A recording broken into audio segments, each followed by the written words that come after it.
성도들이 자신의 일상 속에 경험하는 깊은 묵상을 가지고 하나님께 나아가고 있습니다. 그 묵상의 일부를 함께 나누고자 합니다. 오늘 우리가 함께 나눌 말씀은 사사기 18장 1절에서 6절 말씀입니다. 그때에 이스라엘에 왕이 없었고 단 지파는 그때에 거주할 기업의 땅을 구하는 중이었으니 이는 그들이 이스라엘 지파 중에서 그때까지 기업을 분배받지 못하였음이라. 단 자손이 소라와 에스다올에서부터 그들의 가족 가운데 용맹스런 5사람을 보내어 땅을 정탐하고 살피게 하며 그들에게 이르되 너희는 가서 땅을 살펴보라 하매 그들이 에브라임 산지에 가서 미가의 집에 이르러 거기서 유숙하니라. 그들이 미가의 집에 있을 때에 그 레위 청년의 음성을 알아듣고 그리로 돌아가서 그에게 이르되 누가 너를 이리로 인도하였으며 내가 여기서 무엇을 하며 여기서 무엇을 얻었느냐 하니 그가 그들에게 이르되 미가가 이러이러하게 나를 대접하고 나를 고용하여 나를 자기의 제사장으로 삼았느니라 하니라. 그들이 그에게 이르되 청하건대 우리를 위하여 하나님께 물어보아서 우리가 가는 길이 형통할는지 우리에게 알게 하라 하니 그 제사장이 그들에게 이르되 평안히 가라 너희가 가는 길은 여호와 앞에 있느니라 하니라. 아멘.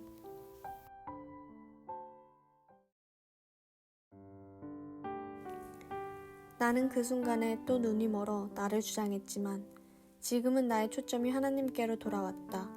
정말 다행이고 감사하다.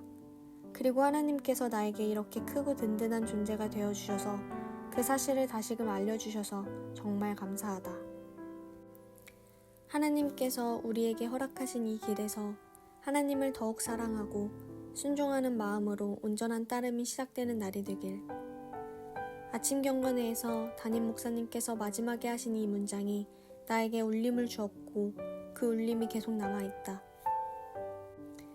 지난주 금요일에 사수 선생님이 다음 주에 퇴사하신다는 이야기를 듣고 근무하는 순간부터 퇴근 후 집에 가는 길까지 마음이 너무 어려웠다. 근무조가 있는데 선임 선생님 그리고 신임 선생님 이렇게 짝을 짓는다. 이번 주에 새로운 선생님이 한 분 들어오신다고 하는데 사수 선생님이 퇴사하시면 내가 선임 선생님으로 명단에 오른다고 하셨다. 우리 팀에서 핵심 인물인 사수 선생님이 퇴사하실 뿐만 아니라 그 자리에 입사한 지 한 달 된 내가 오른다니 수심이 가득했다. 그 이야기를 듣는 순간 제일 먼저 한 나의 행동은 하나님을 원망하기였다. 하나님, 저 이제야 적응했는데 다른 일도 아니고 이렇게 큰 일을 갑자기 저에게 주시는 건 아니잖아요. 하나님, 저 이제야 적응했는데 다른 일도 아니고 이렇게 큰 일을 갑자기 저에게 주시는 건 아니잖아요. 제가 어떻게 할 수 있어요? 라고 원망하며 울부짖었다. 사실 난 일을 잘하고 잘 해내고 싶어하고 완벽주의 성향을 지닌 걱정 인형이다. 팀에서 똑똑이, 우수 사원이라고 선임 선생님들이 칭찬해 주시곤 하신다. 그래서 한동안 참 좋았는데 너무 잔잔한 상황에 의아하긴 했지만 이런 큰 파도가 나에게 덮칠 줄은 상상도 못했다. 당연히 다른 선생님들이 사수 선생님만큼의 역량을 나에게 바라시지는 않으시겠지만 난 그 자리가 싫다. 하지만 내가 상황을 바꿀 수는 없고 이것이 현실이다. 하나님께서는 그래도 나에게 큰 파도로 올 거라고 긴급 재난 문자처럼 예고를 해주셨다. 그 예고는 걱정 인형에게 치명타이지만 나는 금요일 늦은 밤 퇴근길에 들었던 하나님의 열심이라는 찬양의 가사를 함께 떠올리며 아침 경건의 말씀을 묵상했다. 앞이 보이지 않아도 나아가 주겠니? 이해되지 않아도 살아내 주겠니? 너의 눈물의 기도 잊지 않고 있으니 나의 열심으로 이루리라. 내게 그 땅을 부탁한다. 그땐 난 정말 이해되지 않는 상황에서 울면서 하나님께 물었다.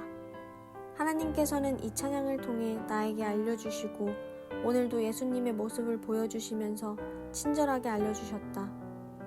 내가 너에게 이 길을 맡기마. 내가 허락한 이 길을 그저 묵묵히 걸어가 주겠니? 내가 다 알려주고 이루어줄 테니까 그저 내 손을 잡고 따라와 줄래? 이 아이들을 부탁한다. 라고. 하나님께서 나에게 그 선생님만큼 하라고 하시지 않으셨다. 그저 보여준 길을 걸어나가길, 그 안에서 하나님의 일하심을 보라고 하셨다. 나는 그 순간에 또 눈이 멀어 나를 주장했지만 지금은 나의 초점이 하나님께로 돌아왔다. 정말 다행이고 감사하다. 그리고 하나님께서 나에게 이렇게 크고 든든한 존재가 되어주셔서 그 사실을 다시금 알려주셔서 정말 감사하다. 허락하신 그 길을 제가 그저 순종하며 온전히 걷겠습니다. 하나님. 반갑습니다. 오늘 사사기 18장 1절부터 6절까지를 중심으로 따름이라는 제목의 말씀을 함께 나누겠습니다. 우리는 사사시대가 얼마나 영적으로 무지했고 타락했었는지에 대해서 미가라는 사람의 삶과 그의 가정을 통해 계속 확인하고 있습니다. 미가는 어머니의 돈을 도둑질했고 저주를 받기 무서워서 자수를 합니다. 그 후에 그 가정에서 신상을 만들었고 자기 마음대로 아들을 제사장으로 삼았습니다. 그것에 대해 성경은 이렇게 말합니다. 사사기 17장 6절입니다. 그때에는 이스라엘의 왕이 없었으므로 사람마다 자기 소견에 옳은 대로 행하였더라. 그게 옳다 틀리다라고 말하지 않고 그저 그건 하나님이 아니라 자기의 생각에 옳은 대로 자기의 감각대로 행하고 있는 것이다, 이런 의미입니다. 그런데 말씀에 대한 무지는 단지 미가만이 아니라 말씀을 안다고 하는 레위인도 자기 사명을 버리고 현실적인 이익을 따랐다고 소개하는 것이 이어지는 본문이었습니다. 하나님께서는 그것에 대한 평가도 똑같이 이렇게 말씀을 하십니다. 오늘 본문 1절입니다. 그때에 이스라엘의 왕이 없었고 단지파는 그때에 거주할 기업의 땅을 구하는 중이었으니 이는 그들이 이스라엘 지파 중에서 그때까지 기업을 분배받지 못하였음이라. 이스라엘의 영원한 왕은 오직 하나님이십니다. 하나님께서 그들을 이제까지 말씀으로 이끄셨고 언젠가 그들이 잘 따를 때도 있었습니다. 그런데 이제는 그들이 하나님을 왕으로 인정하지 않더라는 겁니다. 하나님의 백성이 말씀을 따라 움직여야 하는데 그렇지 않았다는 겁니다. 하나님이 왕이 아니라 자기 스스로가 왕이라고 생각하고 그래서 하나님의 말씀이 아니라 자기의 옳음과 자기의 감각을 따르고 있더라는 겁니다. 이게 너무 속상한 겁니다. 그런데 오늘 본문을 보면 한 레위인만 그랬던 게 아니라 한 지파 전체가 하나님을 왕으로 인정하지 않고 제멋대로 살더라는 거죠. 그게 단지파였습니다. 17장 이후의 전개를 잘 보시면 그저 미가 한 사람에서 그의 가정 전체, 레위인 한 사람에서 지파 전체가 다 그랬다고 소개하시는 겁니다. 단지파는 여호수아가 살아있을 때 하나님 앞에서 제비 뽑아 분배받은 땅이 있었습니다. 여호수아 19장에 이렇게 나옵니다. 일곱째로 단 자손의 지파를 위하여 그들의 가족대로 제비를 뽑았으니 그들의 기업의 지역은 소라와 에스다올과 이르세메스와 사알라빈과 아얄론과 이들라와 엘론과 딥나와 에그론과 엘드게와 깁부돈과 바알랏과 여훗과 부네브락과 가드림몬과 메알곤과 락곤과 요빠 맞은편 경계까지라. 그런데 단 자손의 경계는 더욱 확장되었으니 이는 단 자손이 올라가서 레셈과 싸워 그것을 점령하여 칼날로 치고 그것을 차지하여 거기 거주하였음이라. 그들의 조상 단의 이름을 따라서 레셈을 단이라 하였더라. 단 자손의 지파가 그의 딸린 가족대로 받은 기업은 이 성읍들과 그들의 마을들이었더라. 그들이 그 땅을 어쩌다가 우연히 얻은 게 아닙니다. 하나님께서 각 지파와 각 가문에게 나누어 주신 겁니다. 그것을 성경에서는 기업이라고 부릅니다. 하나님이 나누어 주신 기업인데 우리는 그걸 사명이라고도 말합니다. 그 말은 무슨 일이 있더라도 반드시 차지하고 지켜야 되는 곳이라는 말입니다. 그게 사명입니다. 그런데 단 지파는 그 지역을 장악하는 데 실패했고 실패 정도가 아니라 아무리 사람들에게 져서 쫓겨났습니다. 사사기 1장 34절입니다. 아모리 족속이 단 자손을 산지로 몰아넣고 골짜기에 내려오기를 용납하지 아니하였으며. 자, 어떻게 이런 일이 있습니까? 단지파에서 가장 유명한 사람이 삼손인데 삼손의 이름의 뜻은 작은 태양이라는 의미입니다. 그런데 삼손이 결국 누구에게 당하죠? 들릴라였습니다. 들릴라는 어두움입니다. 들릴라라는 어두움에게 져서 삼손의 두 눈을 뽑힌 것과 같은 겁니다.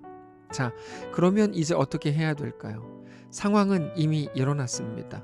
단지 후회하고 땅을 칠 게 아니라 단지 죽을 힘을 다해서 그 기업을 회복해야 되는 겁니다. 그런데 단지파는 전혀 다른 인간적인 계획을 세우더라는 겁니다. 1절입니다.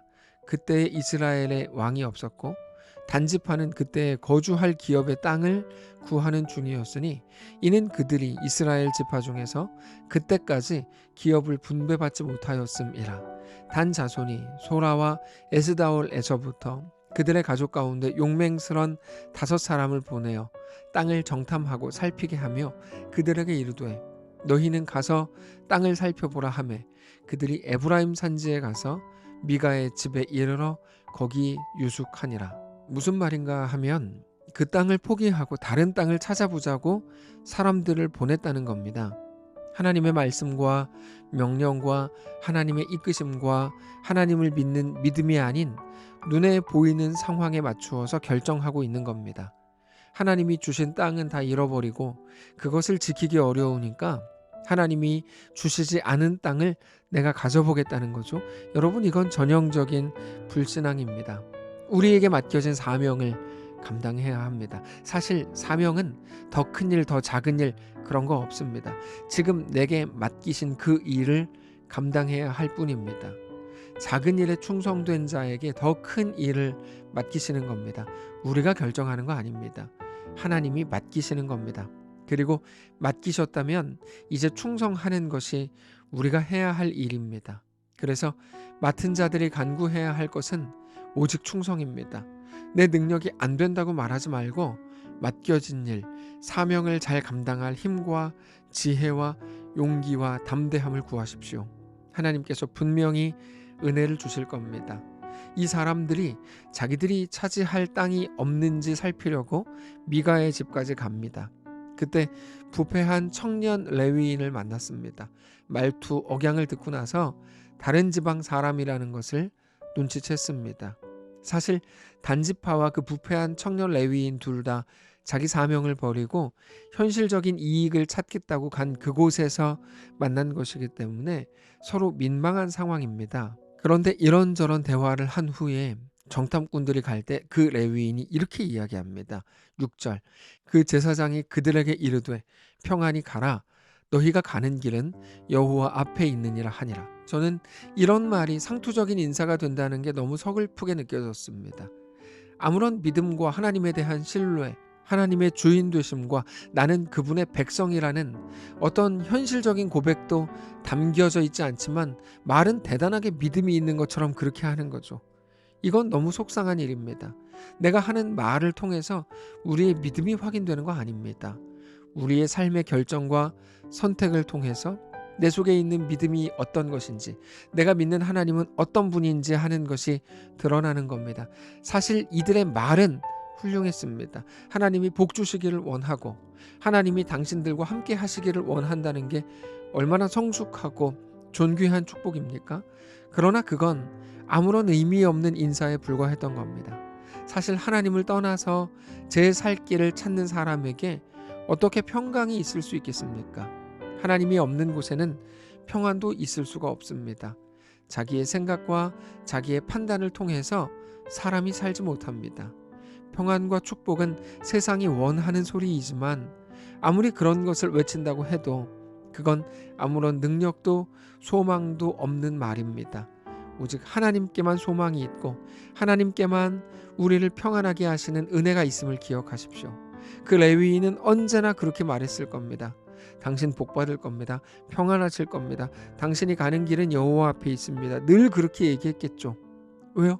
그래야 자기 주인이 좋아했을 테니까. 단지파 역시 자기들의 백성들을 기쁘게 하기 위해서 새로운 땅을 찾아 나선 겁니다. 여러분, 성경은 신자에 대해 보이는 게 아니라 믿음으로 결정하고 믿음으로 살아가는 사람들이라고 규정합니다. 오늘 우리 모두가 그 신자가 되시기를 원합니다. 그게 가장 복된 일입니다. 신자는 설문조사 칸에 기독교인이라고 체크하는 사람이라는 의미가 아닙니다. 말씀과 믿음을 따라 걷는 존재를 말합니다. 하나님이 누구신지 분명히 알고 그 믿음을 따라 오늘을 걷는 거죠. 오늘 그 신자가 되시기 원합니다. 오직 하나님의 말씀 안에 거함으로 하나님이 주시는 평강과 복을 누리는 거룩한 날 되시기를 바랍니다. 기도하겠습니다. 살아계신 하나님, 오늘 우리의 주인 되시기를 원합니다. 우리가 하나님의 백성으로 살게 하시고 그렇게 내가 믿는 하나님이 누구신지 깊이 묵상하고 하나님을 믿는 믿음을 따라 오늘을 담대하게 살게 하시옵소서. 감사드리며 살아계신 우리 주 예수님의 이름으로 기도합니다. 아멘. 사랑하는 성도 여러분, 하나님께서 오늘 하루를 우리에게 허락하셨습니다. 믿음으로 우리 주께 나아가시기를 원하고 어떤 자리, 어떤 형편 속에서도 하나님을 뜨겁게 사랑하고 우리 하나님과 믿음으로 동행하는 귀한 날 되시기 바랍니다. 하나님 말씀에 순종하는 것, 하나님 말씀에 따르는 것, 오늘 주신 말씀을 기억하며 내게 주신 이 하루를 하나님 말씀에 예수님이 따른 것처럼 오늘 하루, 더도 아닌 오늘 주어진 이 하루에 나도 그렇게 걷기를 기도한다. 내 모습을 보면 한숨밖에 나오지 않을 때 꾸짖지 않으시고 나와 같이 걸어가 보지 않겠냐고 내미는 예수님의 손길이 오늘의 나를 살게 한 하루였다. 이렇게 어지러운 상황 속에서 내가 오늘 하루를 평안하게 보낼 수 있었던 것은 예수님을 십자가에 죽게 하실 만큼 나를 사랑하신 하나님의 그 크신 사랑과 그 길을 기꺼이 걸으신 예수님의 크신 희생 덕분이라는 것을 기억할 수 있었다. 참 웃음이 나오기도 한다. 아주 작은 나의 일 하나까지도 이렇게까지 신경을 쓰시는구나 하면서 작은 감동과 함께 그저 또 한 번의 오늘 살아낼 용기를 얻는다.